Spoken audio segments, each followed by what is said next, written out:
Students, whatever homework is given to you, you have to submit it on the very next day between 8 am to 1 pm to the given WhatsApp number, and it is compulsory to submit your homework as your attendance will be marked on the basis of your submission.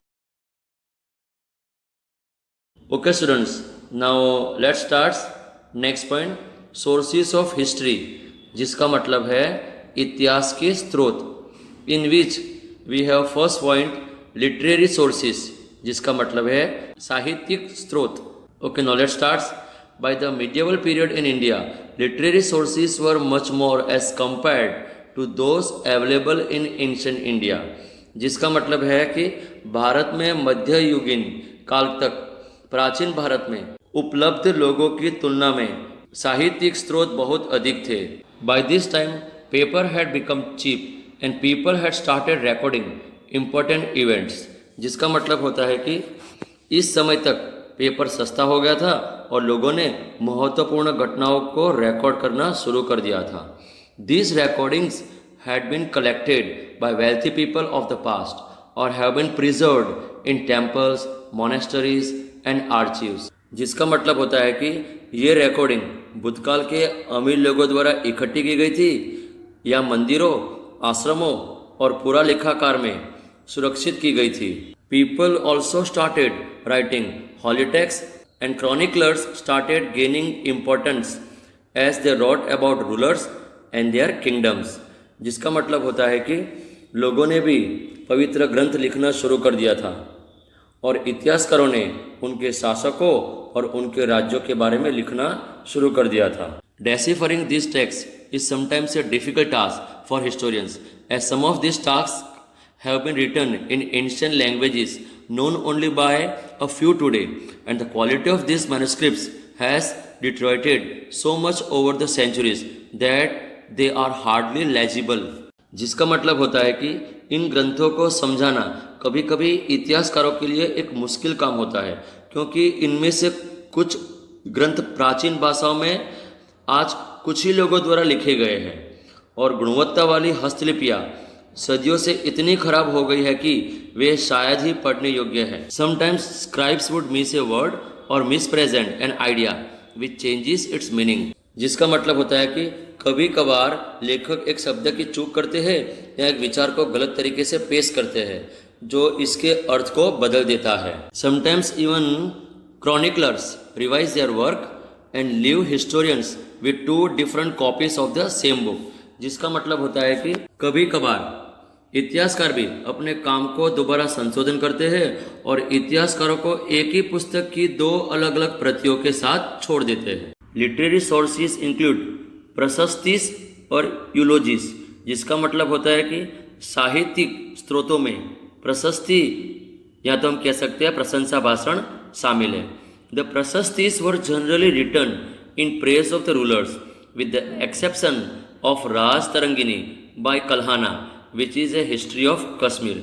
जिसका मतलब होता है कि प्रशस्तियाँ आमतौर पर शासकों की प्रशंसा में लिखी जाती थी. साथ ही कल्हाना द्वारा लिखी हुई राज तरंगिणी को छोड़कर बाकी है जो कश्मीर का इतिहास है. The literary works of Arabic and Persian writers are the most important sources of information on the early medieval period. जिसका मतलब होता है कि अरबी और पर्शियन लेखकों के साहित्यिक कार्य प्रारंभिक मध्ययुगीन काल की जानकारी के सबसे महत्वपूर्ण स्रोत है. Some examples include the Tarikh-e-Hind by al-Biruni and the Kitab-ul-Yamini which describes the early life of Mohammad Ghazni. जिसका मतलब होता है कि कुछ उदाहरणों में अल बरूनी द्वारा लिखे हुए तारीख हिंद और किताब उल यामिनी शामिल है जो मोहम्मद गजनी के शुरुआती जीवन का वर्णन करता है. Okay students, now let us understand next paragraph. Autobiographies and biographies also form an important part of the literary sources. जिसका मतलब होता है कि आत्मकथाएं और जीवन चरित्र भी साहित्यिक स्रोतों का एक महत्वपूर्ण हिस्सा है.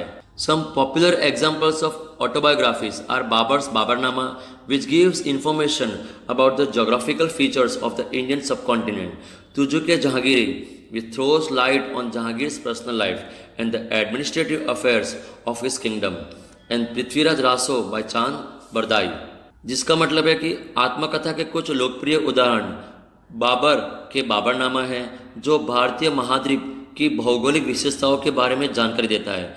तुजू के जहांगीरी, जो जहांगीर के व्यक्तिगत जीवन और उसके राज्य के प्रशासनिक मामलों पर प्रकाश डालता है। और चांद बरदाई द्वारा लिखी हुई पृथ्वीराज रासो है। Travellers like Ibn Battuta, William Hawkins, Thomas Roe, Francois Bernier and Jean Baptiste Tavernier also give us valuable information about medieval India. जिसका मतलब होता है कि Ibn Battuta, William Hawkins, Thomas Roe, Francois Bernier और जीन बैप्टिस्ट ट्रेवेनियर जैसे यात्री भी हमें मध्यकालीन भारत के बारे में बहुमूल्य जानकारी देते हैं।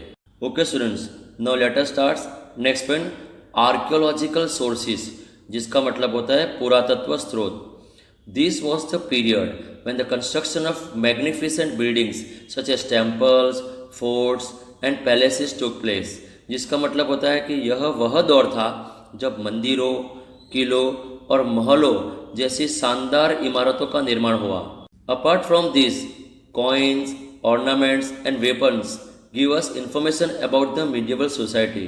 जिसका मतलब होता है कि इनके अलावा सिक्के, आभूषण और हथियार हमें मध्यकालीन समाज के बारे में जानकारी देते हैं। In south India, records of land grants were inscribed on copper plates. जिसका मतलब होता है कि दक्षिण भारत में भूमि के अनुदानों का रिकॉर्ड तांबे की प्लेटों पर अंकित किया गया था। Okay students, now let us understand fact quest. Before paper was invented, people used to write on palm leaves and on the bark of birch trees. These were handwritten documents known as manuscript। जिसका मतलब होता है कि कागज का आविष्कार होने से पहले लोग ताड़ के पत्तों और बर्च के पेड़ों की छाल पर लिखते थे। ये हाथों से लिखे हुए दस्तावेज थे जिन्हें हस्तलेख या हस्तलिपि के रूप में जाना जाता था। Okay students, now let us understand next point, buildings and monuments. जिसका मतलब होता है कि इमारतें और स्मारक। The medieval period has witnessed the construction of innumerable monuments and buildings that help us to reconstruct the time period in which they were built। जिसका मतलब होता है कि मध्ययुगीन काल ने अनगिनत स्मारकों और इमारतों के निर्माण को देखा है, जो हमें उस समय अवधि के पुनर्निर्माण की मदद करते हैं जिसमें वे बनाए गए थे। It helps us understand the architectural styles and different types of material used in construction during this period। जिसका मतलब होता है कि यह हमें वास्तुशिल्प शैलियों और इस समय के दौरान निर्माण में उपयोग की जाने वाली विभिन्न प्रकार की सामग्रियों को समझने में मदद करता है। Monuments also exhibit the economic condition of the time along with an understanding of the cultural and religious belief of the people। जिसका मतलब होता है कि स्मारक समय की आर्थिक स्थितियों के साथ साथ लोगों की सांस्कृतिक और धार्मिक मान्यताओं की समझ भी प्रदर्शित करते हैं। The Qutub Minar, the red fort and the Jama Masjid are some of the famous monuments that were constructed during the medieval period. जिसका मतलब होता है कि कुतुब मीनार, लाल किला और जामा मस्जिद कुछ प्रसिद्ध स्मारक है जिनका निर्माण मध्ययुगीन काल के दौरान किया गया था।